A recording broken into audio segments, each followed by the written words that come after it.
അപ്പൊ ഇന്ന് മന്തി കഴിക്കാനുള്ള പ്ലാനിങ്ങിൽ ഇറങ്ങിയതാണ്. അപ്പൊ ഷവായ ഹബും റഹ്മാനിയ റെസ്റ്റോറന്റും ഉണ്ട്. പിന്നെ നമ്മളൊന്നും നോക്കിയിട്ടില്ല, ടോസ് ഇട്ട് തന്നെ അങ്ങോട്ട് തീരുമാനിക്കാൻ വിചാരിച്ചു.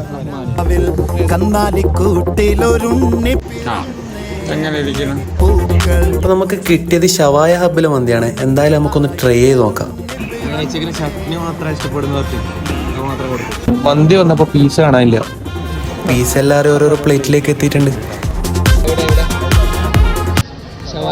എന്തായാലും മന്തിയൊക്കെ അടിപൊളിയായിരുന്നു. അവിടെ നിന്ന് നമ്മൾ കുറച്ച് മധുരം കഴിക്കാന്ന് വിചാരിച്ചു വേറൊരു സ്ഥലത്തേക്ക് നീങ്ങാന്ന് വിചാരിച്ചു.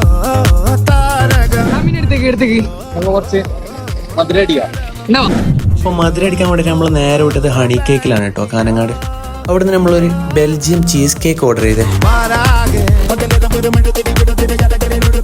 എല്ലാം കഴിഞ്ഞ് പതിപോലെ തന്നെ അന്ത്രു അവന്റെ ബൈക്കിന്റെ ചാവിയും കളഞ്ഞവിടെ. ചാവ എല്ലാ നാട്ടിലുള്ള ഒരു ചാവ ചാടുന്ന ഒരുത്തന്, എല്ലാം എന്തെങ്കിലും ഒന്ന് കാണാതെ ചാടുന്ന ഒരുത്തന.